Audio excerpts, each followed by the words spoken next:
Cause you never know what tomorrow brings in this crazy life. Hey, this life, this life, this life. Yo, what's going on, everyone?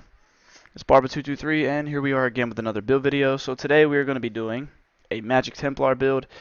I'm going to link the gameplay in the description, and I want to stream soon and show this build off a little bit. But this build right now is probably going to be made for BGs and IC, just because, you know, procs are still disabled in Cyrodiil. I'm just doing the build video in Cyrodiil.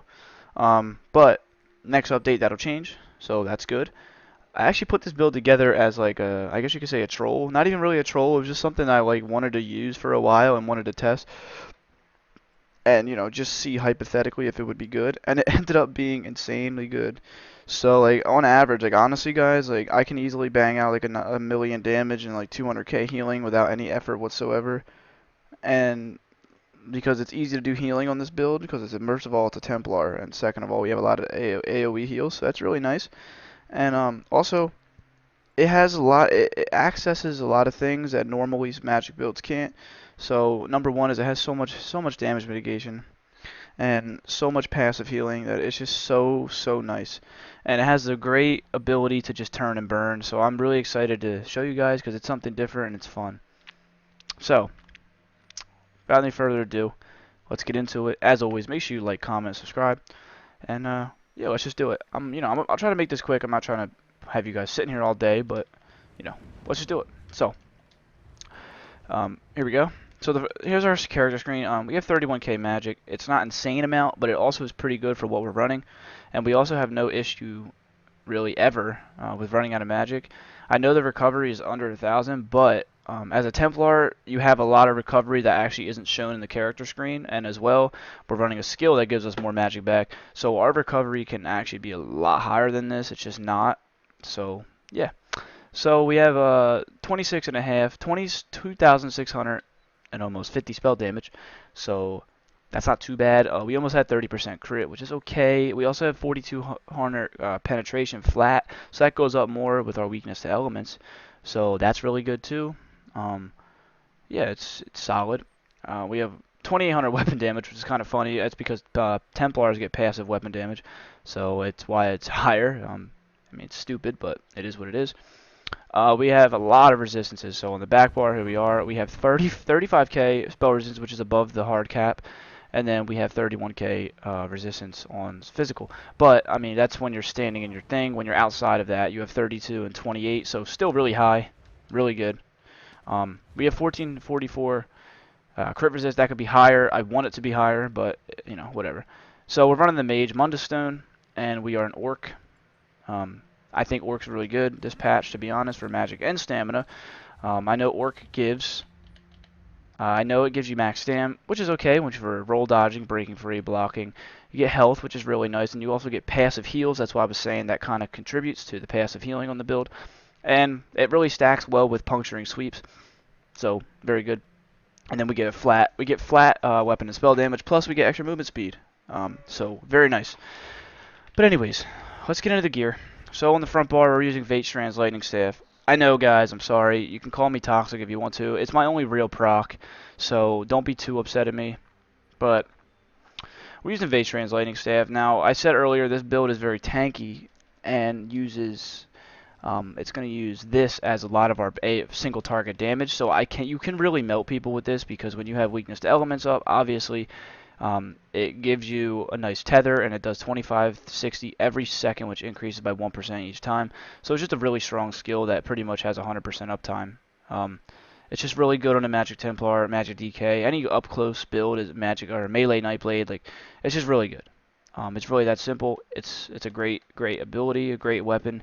It's one of the best in the game. So Lightning Staff too. You're gonna want to use the Lightning Staff because you get 8% AoE damage, which goes with your puncturing sweeps, so very nice. Then we're using poisons. You don't have to use poisons, it's just I had them, so I might as well just use them. But if you don't use poisons, you can use any glyph you want, really. But yeah, so on the back bar, we have a Gloomgrace Restoration Staff.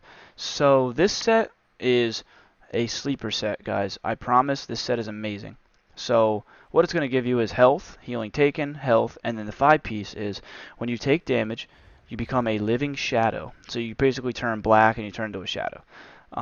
But you heal for 2700 every 2 seconds, which is like 13 something every second, and you gain major evasion, reducing damage from AoE attacks.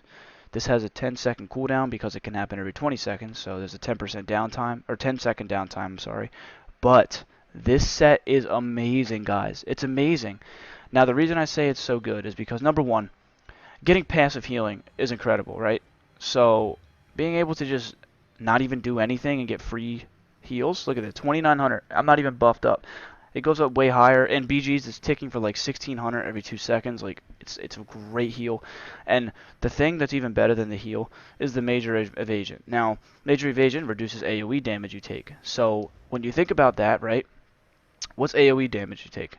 Now, the main reason I say it's so good is because the only time you really can access major evasion is 2 different ways. Number one, wearing 5 medium. What happens when you wear 5 medium? You hit hard and you're really squishy, right? So you get major evasion. It helps your build a lot. Or you're going to want to use Blade Cloak on the dual wield tree. That's also going to give you major evasion. The other way you can also get major evasion is using Danger Trickery, but that doesn't have 100% uptime. You can get a bunch of different buffs from that one, and this set specifically is focusing on just major evasion.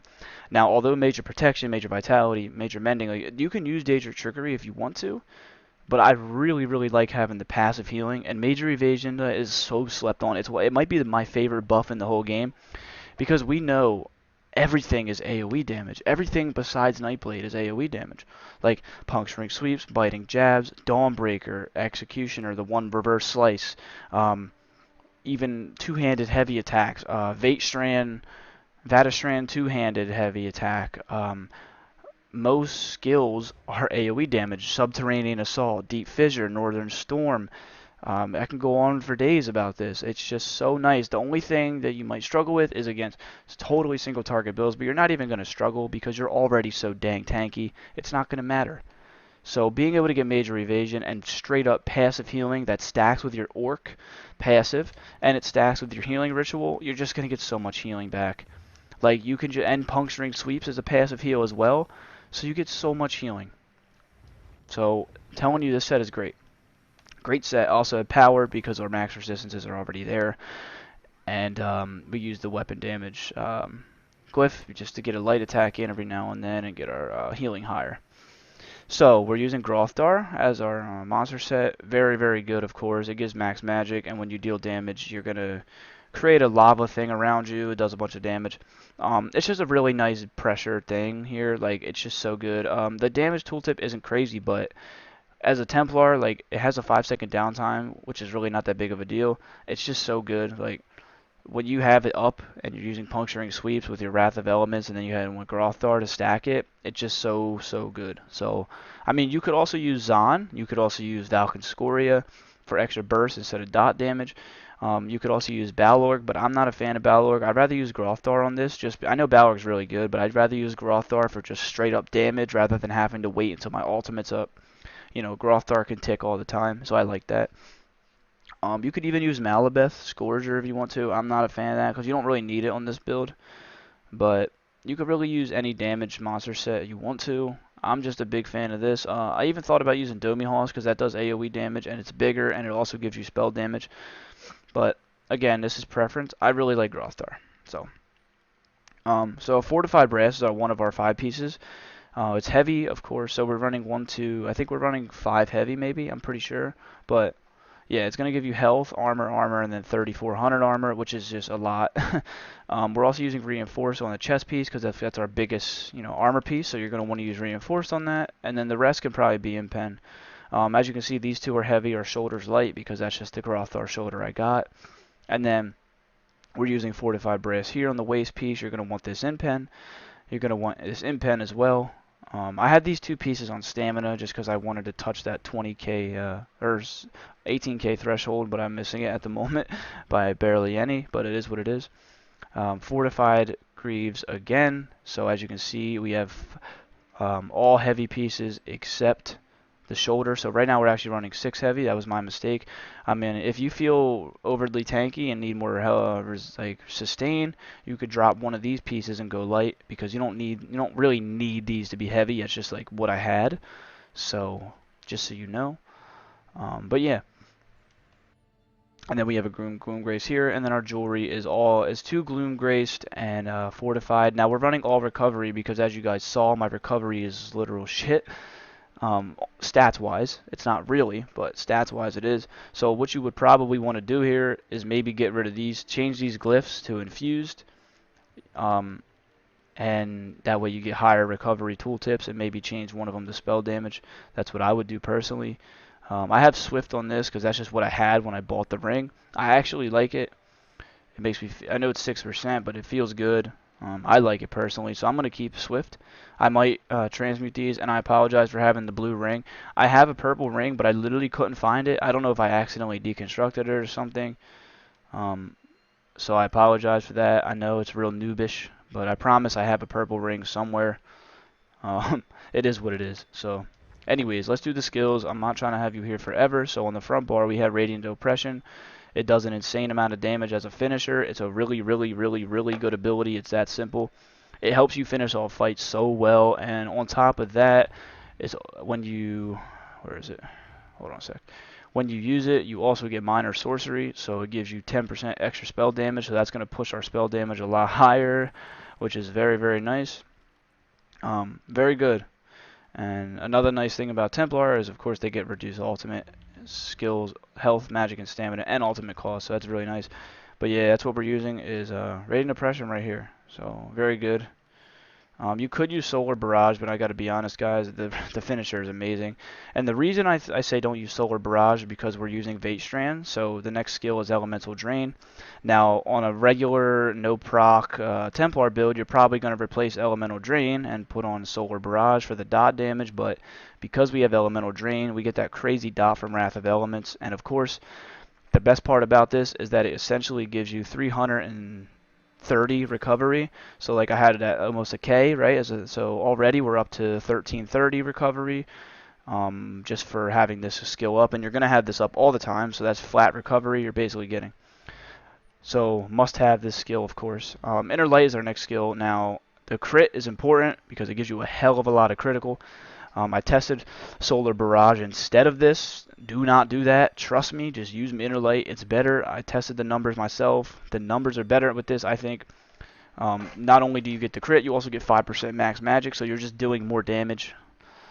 It's nice. It's nice not having to keep up a buff either. It's just easier on your sustain, and you get extra magic. So this right here, one of the best CCs in the game. It's a hard stun. It sets them off balance, and it does a decent amount of damage as well, but it just keeps you in the fight. It's a gap closer, very good skill. You just want to use this as your CC. And then Puncturing Sweep, of course, is your bread and butter. It's going to do a hell of a lot of damage. It hits hard. It's AoE. It heals you. It snares the enemy. And like I said before, this skill, since it heals you for 40% of the damage, it stacks extremely well with your Orc passive, and it stacks well with your Gloom Graced heal.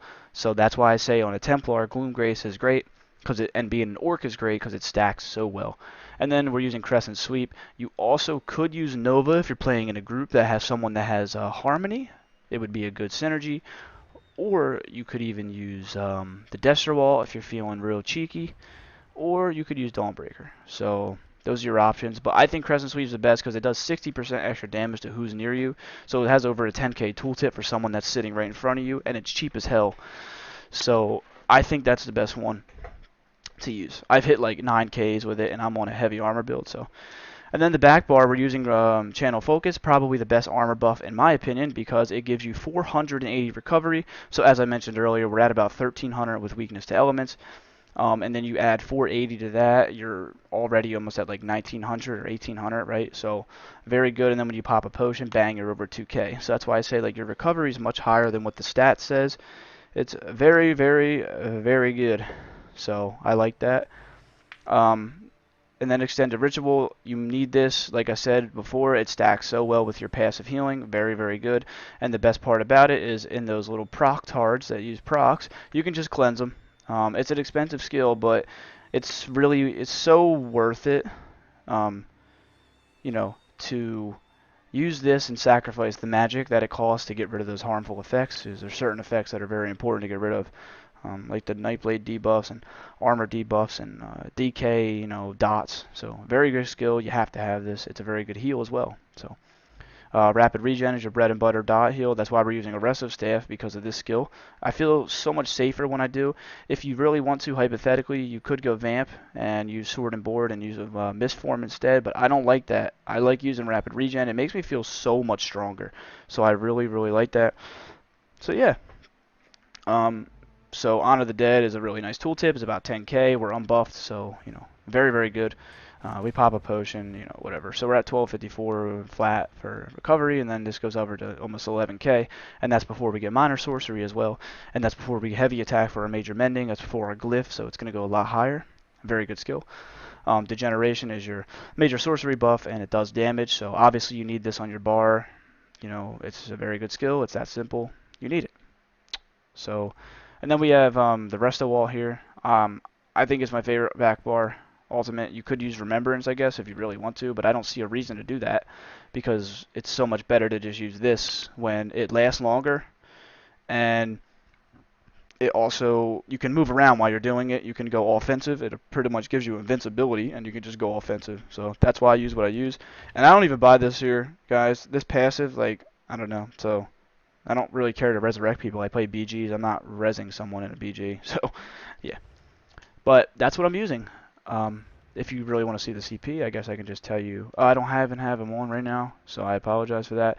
But what you're going to want to use is probably extra spell damage, extra max magic, extra AoE damage. That's what you're going to want to use. It's that simple. And then your crit resistance as well, because that's a must. You got to have crit resist, so that'll be on your bar too. But yeah, it's because CPs are disabled and I can't put them on.